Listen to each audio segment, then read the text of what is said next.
Hello and welcome to another episode of 1000 Actually Fun Books, where we review books of every genre, looking to find the best of escapist, fun, enjoyable stories. Today we're reviewing the book called Silas Marner by George Eliot.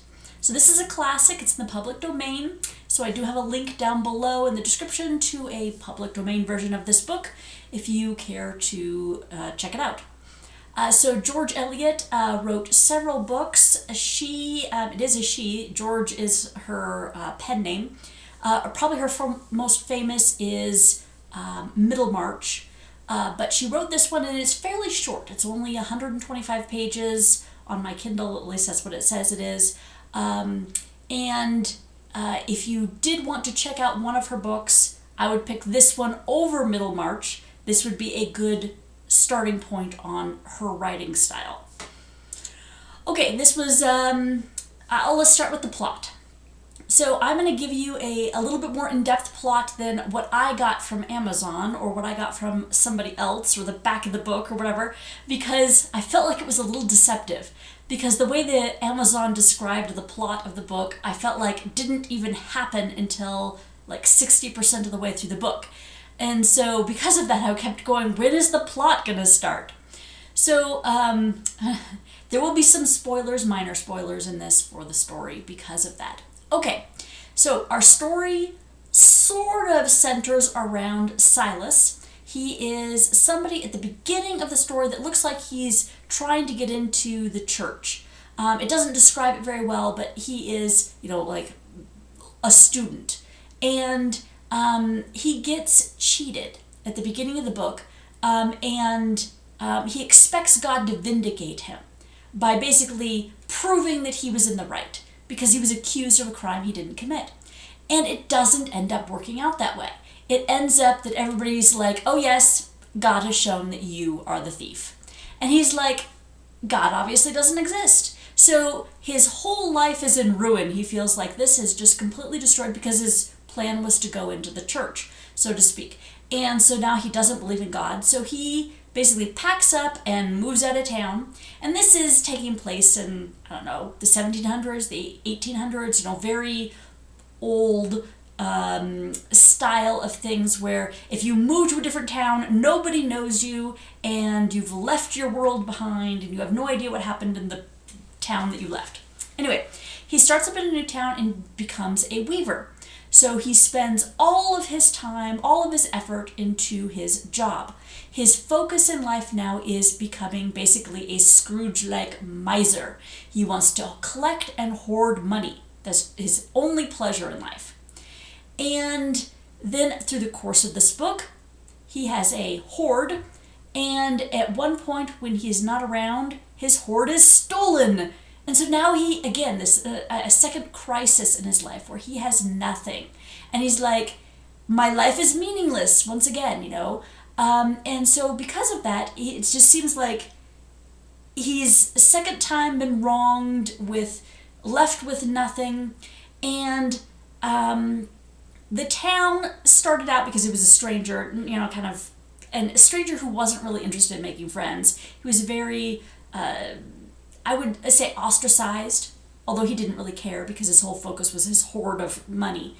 And now that he's coming in, going, my money has been stolen, and the town kind of, I wouldn't say quite rallies behind him, but, is a little bit more supportive. Him against whoever the thief is, it kind of a little bit more appreciative of who he is because now they can relate to him a little bit better. And then by and by, a child is kind of abandoned on his porch, so to speak, and he takes her in, and this changes his life because now he has something else to focus on, something else to love that loves him back, that is present, and how that makes a difference in his life. Okay, now putting it like that, it sounds like this should be kind of an Orphan Annie kind of situation where it seems like the majority of the book should be the couple of events that happen to bring him down low, and then the child shows up, and then, that should be like, the middle of the book or towards the beginning of the book even, and then the rest of it is the uplifting as the child changes his life, as he turns around, as he becomes a new person, all that kind of stuff. But that's not actually how the book is laid out. The book is actually 60% of the book is the downward slope in a very, very, very slow, rambling pace. At 60% of the book, according to my Kindle, the child finally shows up. And she's only a child for about 2 chapters, maybe another 10 pages or something. And then it skips to 18 years old. So she goes from 2 to 18 years old, 16-year gap. And you basically, is then the conclusion, what ended up happening to all the characters. And so it feels like the really interesting part of the story was really short, closer to the end of the book. And then you have a little bit longer conclusion, kind of tying up loose ends. So, yeah, that's kind of the story. Let's start with saying the things that I like. I will say this was a satisfying ending. That last 40% of the book honestly was pretty good. The way that it resolved all of the hardships that Silas had went through, including the difficulties in character, I guess we will say, with some other characters in the book, is also satisfyingly resolved. I mean, you kind of feel like justice is served for people. The bad guys get it, and the good guys get good things, and it ends up kind of being a happy ending. Now, it's not totally that way, which I also liked as well. So, for example, one character who basically, I wouldn't say he was a bad guy. He just was a very weak character. Weak-willed, kind of made a whole bunch of poor choices, and fortune favored him because it ended up being okay for him. And it didn't end up, though, being spectacular for him. It was okay in the sense that he was okay character to begin with. And in fact, at the end, he kind of mentions how he felt like he screwed up at the beginning, he wanted something, and then at the end, he got that something and really didn't want it. Like, he wanted to get rid of it now, and he couldn't. It was too late. And so it kind of balanced out in that respect. And our Silas character, he had a wrong done to him at the very beginning of the book, and at the very, very end, he tries to find out what happened with that. Like, was he ever vindicated as being not the thief at the beginning of the book? And it turns out that no. It's not that he wasn't still accused, it's that the entire situation it's too long ago. Nobody remembers it. Nothing came of it. There is no resolution to that. It's just life goes on. And that actually felt pretty satisfying as far as realism goes. But some of the more immediate things, you could definitely see, him both in character growth and, I guess we'll say, rewarded, we'll put it that way, in some respects. Some of the things that he lost, he got back. So it ended up being, like I said, a very satisfying ending. I liked the last 40% of the book.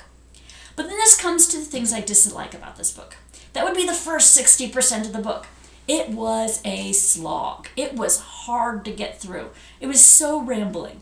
The long descriptives, the long monologues by random other characters. We have an entire chapter where we just focus in on the tavern and the locals gossiping in the tavern. They just talk back and forth, and I'm like, why? Why do we care? Does this have anything to do with the plot? There's a little bit in that it introduces a couple characters, but that's it.